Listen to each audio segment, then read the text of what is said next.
Kesal aspirasinya tak digubris, warga boikot aktivitas perkantoran pemerintah Provinsi Maluku Utara.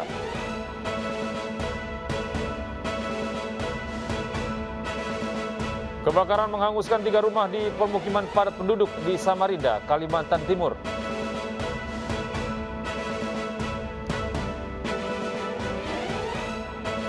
Presiden Volodymyr Zelensky menyatakan siap bersikap netral dan menawarkan jaminan keamanan terhadap Rusia termasuk status bebas nuklir.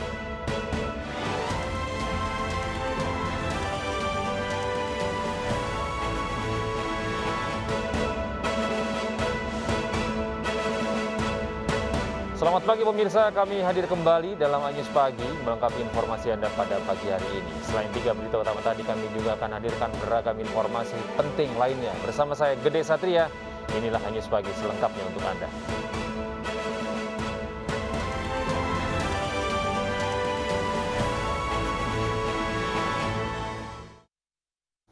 Kita awali informasi hari ini dari informasi kriminal. Pemirsa, seorang suami menjual istrinya ke pria hidung belang secara online melalui aplikasi pencari teman. Dalam 1 bulan, pasangan suami istri ini meraup untung hingga 10 juta rupiah.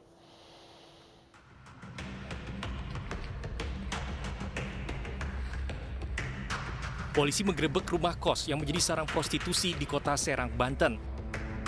Dalam penggerebekan terungkap satu pasangan suami istri menjalani bisnis prostitusi online melalui aplikasi pencari teman. A menjual istrinya untuk melayani lelaki hidung belang dengan cara open BO. Mirisnya, saat sang istri melayani lelaki hidung belang di kamar kos, suami dan anak kembar mereka menunggu di ruangan lain. Dalam sehari, sang istri bisa melayani 2 hingga 3 pria hidung belang. Dalam 1 bulan, tersangka mengantongi uang hingga 10 juta rupiah. Polisi menjerat kedua tersangka dengan pasal tindak pidana perdagangan orang. Yang mana dimaksud dalam Undang-Undang Nomor 21 Tahun 2007, kita berhasil mengamankan 13 orang dari lokasi yang terdiri dari 5 orang laki-laki dan 8 orang perempuan. Dari 13 orang tersebut, 1 orang merupakan pasangan suami istri yang melakukan secara sadar melakukan tindak pidana perdagangan orang. Dalam bahasa sehari-hari mereka open BO melalui micet. Polisi juga mengamankan belasan penghuni kos lain yang diketahui berprofesi sebagai terapis. Tugas lalu membawa mereka ke Mapolres Serang Kota untuk menjalani proses hukum. Dari Serang, Banten, Maesa Priandi, iNews melaporkan. Seorang pria di Kuningan, Jawa Barat tega menganiaya istrinya dengan anaknya dengan senjata tajam. Kasus penganiayaan tersebut karena persoalan ekonomi keluarga.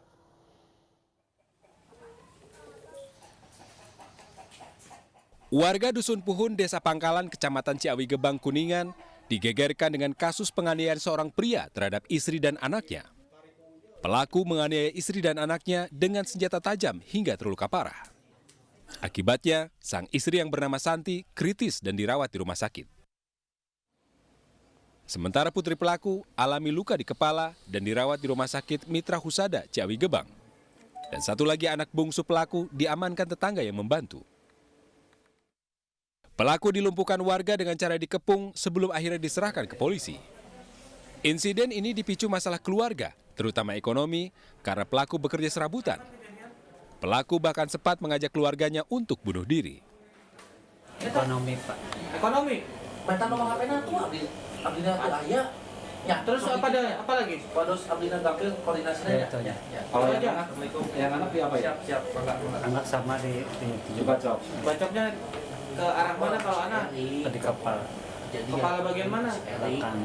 Belakang.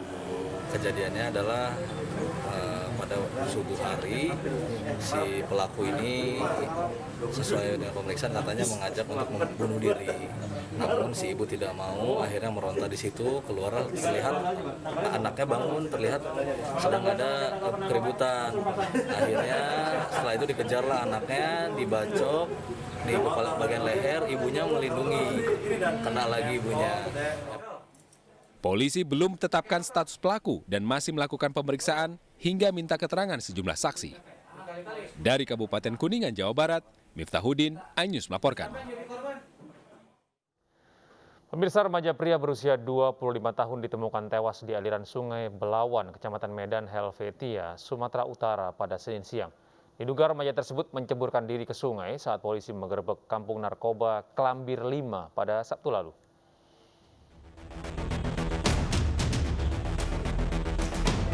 Warga Jalan Klambir 5, Gang Hanafi, Kelurahan Tanjung Gusta, Kecamatan Medan Helvetia, Sumatera Utara dihebohkan dengan ditemukannya jasad pria di aliran Sungai Belawan Senin siang. Jasad pria diketahui warga Jalan Cempaka, Kelurahan Tanjung Gusta, Kecamatan Medan Helvetia. Remaja berusia 25 tahun diduga kabur dengan menceburkan diri ke sungai saat polisi menggerebek kampung narkoba di kawasan Klambir 5 pada Sabtu lalu. Petugas kepolisian Sektor 5 Helvetia bersama tim Inafis Polrestabes Medan yang menerima laporan menuju lokasi dan melakukan olah tempat kejadian perkara. Dari warga-warga di sini, pas 3 hari yang lalu ada penggerebekan di lingkungan 1 di Gang Manggis. Yang grebek polisi mana? Itu kita kurang tahu. Itu kurang tahu ya. Oh, dia nggak pandai berenang mungkin? Kita tahu warga dia nggak pandai renang. Nggak pandai berenang? Nggak pandai berenang, ya. Petugas kepolisian Sektor Medan Helvetia dibantu warga dan keluarga korban kemudian mengevakuasi jasad korban menuju rumah duka. Dari Deli Serdang, Sumatera Utara, Adi Palapaharhap, iNews melaporkan. Kesal aspirasinya tak digubris, puluhan warga Kota Tidore, Kepulauan memboikot aktivitas perkantoran pemerintah Provinsi Maluku Utara dan merusak sejumlah fasilitas kantor gubernur. Mereka kecewa karena jalan kelurahan terbengkalai, padahal sebelumnya gubernur berjanji untuk memperbaiki.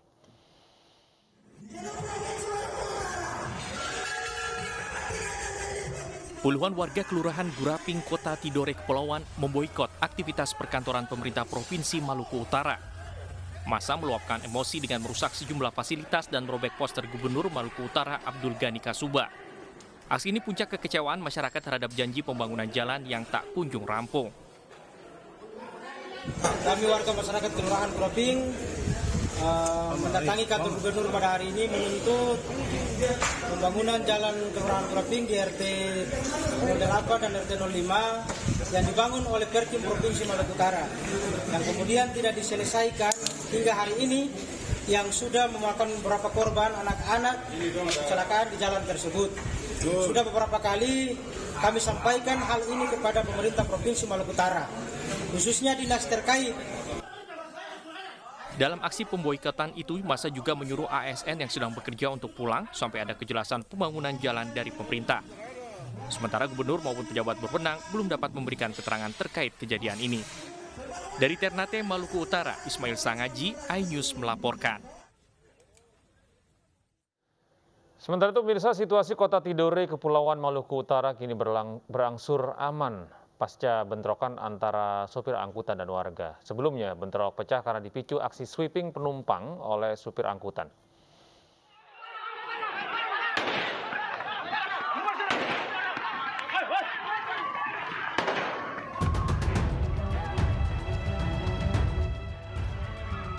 Bentrokan yang diwarnai aksi lempar batu antara puluhan sopir anggota Organda Sofivi dengan warga desa Aketobolo, Ternate berlangsung sengit.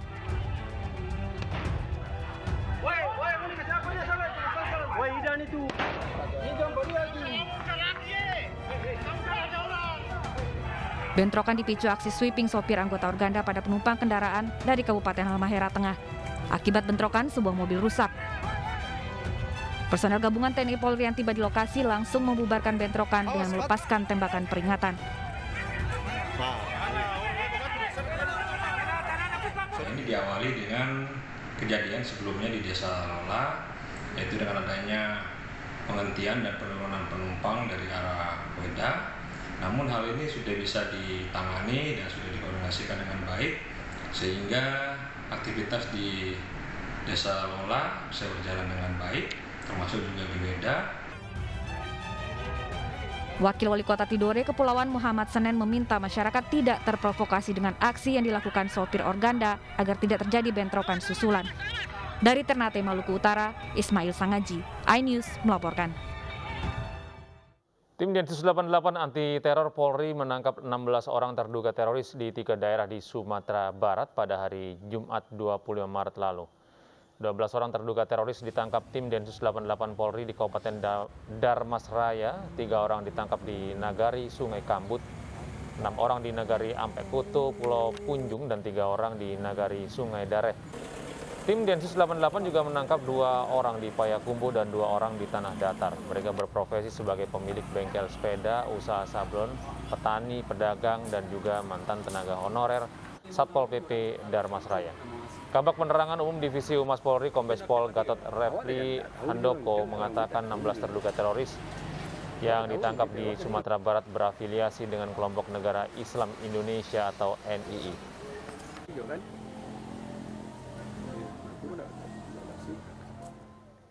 Mobil jasa ekspedisi terbakar di Kebayoran Baru, Jakarta Selatan. Kebakaran diduga akibat hubungan pendek arus listrik.